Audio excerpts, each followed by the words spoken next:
Hey guys, Elite Eclipse here, and welcome back to another Minecraft Bedrock tutorial video. In this one, we are going to be looking at sugarcane farms.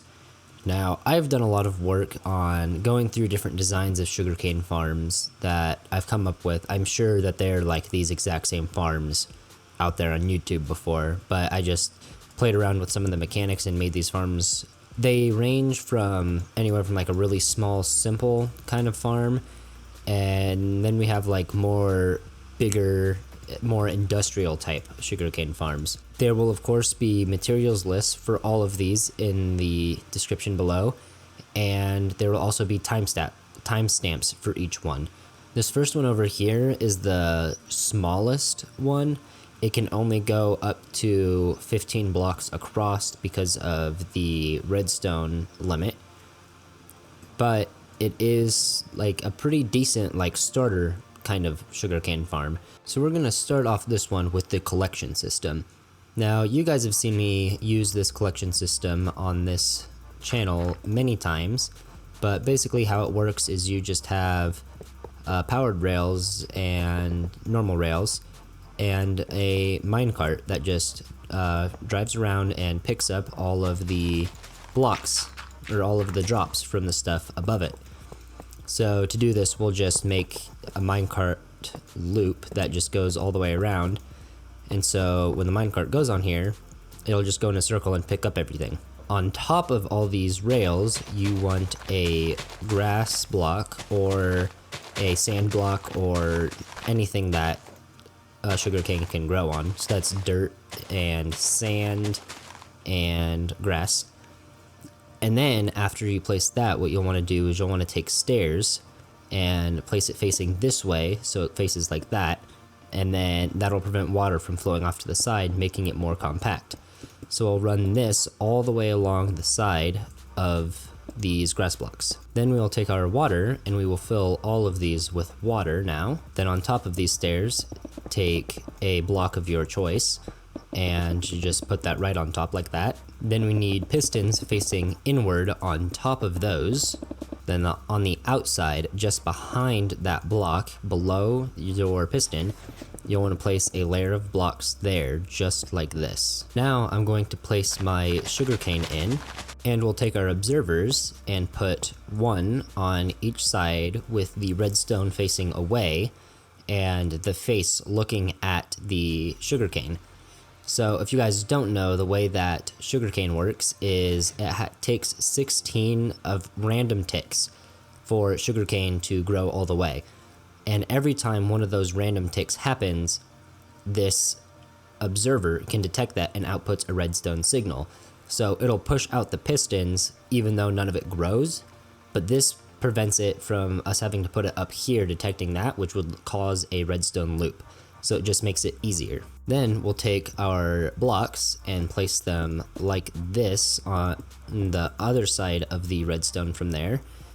And we will take redstone out of there and put it going straight across this backside here. And then we'll take a repeater and place it right here.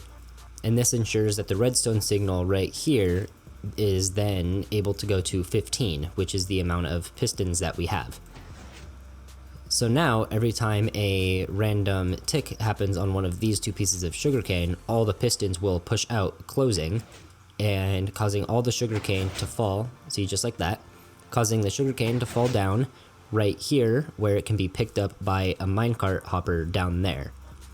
At this point you should block up the walls and make a roof on top of it so that way none of the sugarcane can pop off to the side over here. Then finally we will take our minecart hopper and we will give it a nice push in there and it will start going around and pick up any of the sugarcane that is stuck in here. So to show you this thing working faster, we will up the random tick speed to 100.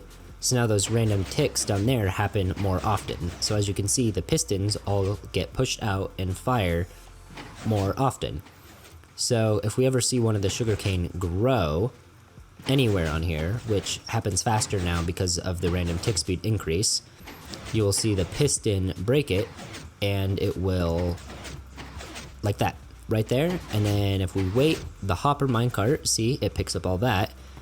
And then it should drop it off over here in these hoppers here. Yep, and there it is. So this first one is really good for starter sugarcane farms. I wouldn't recommend making this one if you're going to try and layer it upward, but if you have a wider area, you can use one of these because it can be expanded sideways more.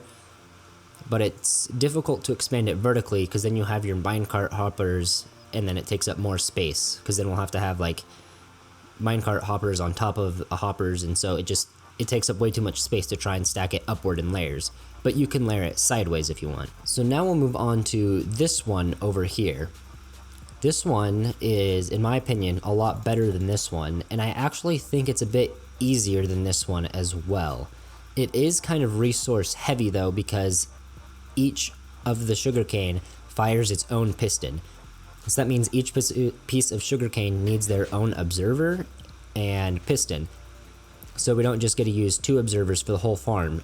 Each sugarcane has to have its own observer. So that makes it kind of expensive. But if we look at the redstone here in the back, it's really not that complicated. Just the observer turns on the piston through a redstone torch kind of tower thing here and causes it to fire. So it's really simple and very compact. And you can stack this as high as you want and as far to the side as you want. So this one's infinitely expandable. So to build this one, I'll start off with a grass block, and then I'll make it like 2 wide for this first one. So that way we can have the... Okay, maybe I'll make it 3 wide because apparently stairs don't turn like that on that one. So we'll put our stairs there and our grass there and put water in here. And now we can put sugarcane here, and on the other side of the sugarcane, on top of the stairs, you want to click on the sugarcane, causing the face to be looking at the sugarcane. And then what we can do is take any block of your choice and place it right behind the observers, place a redstone torch on that block, place a block on top of those torches, and then place torches on this side of that block. And then you can take your pistons and place them on the redstone torches facing this way. And that's basically it. That's like the entire farm. It's just multiplied in both directions and upwards one. To show you this one working, I'll do the random tick speed again. And as you see, the pistons fire kind of rapidly, but each one fires its own piston.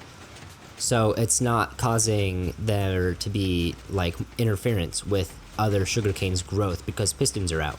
So this one's super efficient, and for the most part, I think it's mostly lossless. I don't think it's 100% lossless because I think some sugarcane can still land on the blocks that the sugarcane are on, but for the most part, they get pushed out and they hardly ever land on that block. So it's basically lossless. I've never seen one land on there, but I think it is still possible for them to. Now the collection system I did for this one is pretty easy. I just have blue ice, which you can use blue ice or packed ice. Just don't use regular ice because it will melt. And I just have glass in front of it, which blocks the sugarcane from flying super far forward.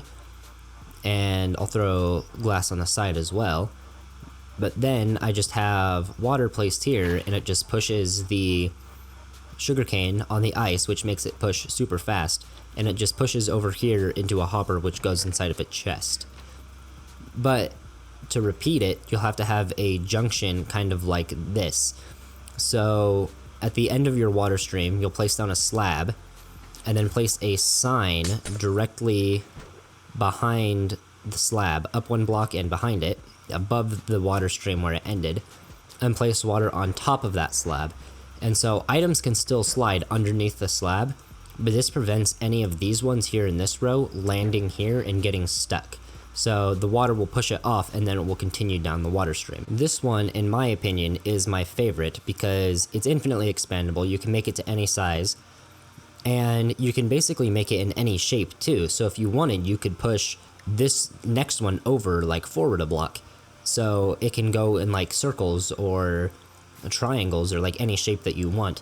so it fits to like any like shape of room that you have or that you want to build for your sugarcane. Now this last one here is a lot like that one, except it only uses one piston, but it uses 12 slime blocks.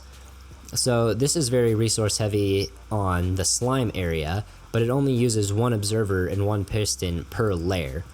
Now with this one you can expand it sideways, but it is really good to, or really easy to stack it on top of each other because it doesn't take up too much space. So to build this one, you'll start off the same way as the other ones with your grass blocks. That's 1, 2, 3, 4, 5, 6, 7, 8, 9, 10, 11, 12. You'll want 12 of them because that's the push limit of a piston. And then on the other side of it, we will take our stair going across like this again, and then water inside of it. And then on top of that, you'll need an immovable block. So that can be glazed terracotta is immovable, obsidian is immovable, but I think glazed terracotta is the easiest to get a hold of. And you will place this on top of the stairs, if it'll let me. You'll place it on top of the stairs like this, and then you'll want to go one block back. It doesn't have to be with the glazed terracotta, but you have to go one block back and place a sticky piston here at the end. Then on top of all of this terracotta, you want to place slime blocks going across like this. Then behind it here, you want to build out a little platform about this size, I believe. Actually, no, it can be a little bit smaller. It can be this big. At this point, I'm going to place down my sugarcane here. And then at the end over here, we'll take an observer, and it's using the same random tick speed as the other ones. And we'll put that into a block, which then goes into a repeater, which then goes into, actually it doesn't even have to be a repeater, it can just be 3 redstone dust like that. And every time this gives a random tick update, this will push out all of the slime blocks because they stick together, which actually causes the sugarcane to launch really far. So this one is completely lossless because it pushes out so far that it hits the glass and falls straight down, and we don't have to worry about it landing on the blocks like this one over here. So I'll turn the random tick speed back up to 100 again so we can see it in action like that. So we'll wait and see if any of the sugarcane grows here shortly, and we'll see how far it launches. And there you go. As you can see here, it launches the sugarcane out really far. It's landing clear out here. So in order to use this, you'll have to probably put up a wall over here, 1 block away. So it has to be 1 block away because it can't be like right here, right next to it, because otherwise the slime blocks will try and grab it and it will mess the whole thing up. So it does have to go 1 block out like this, and then that catches the sugarcane like that.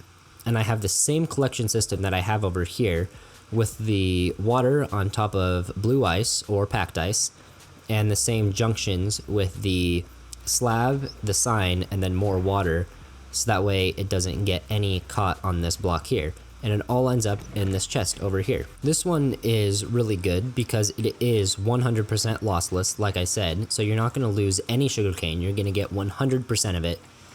But this has to be in a straight line, so it has to be built in like a square room, and it can only be 12 blocks long because of the piston push limit. Now you could put another one over here, but it'd have to be 1 block apart so the slime blocks don't touch. And if you do, however, want to layer it up taller, you have to place immovable blocks on top of these slime blocks so they're not being pushed either, and then you can place your next layer of stairs. Otherwise, the stairs will try and be pushed by the slime blocks. So stairs on top of the next immovable blocks, and then your grass beside it.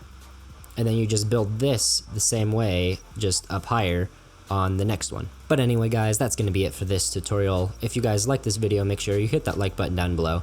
If you really enjoyed it, make sure you hit the subscribe button, and I will see you all in the next one. Bye!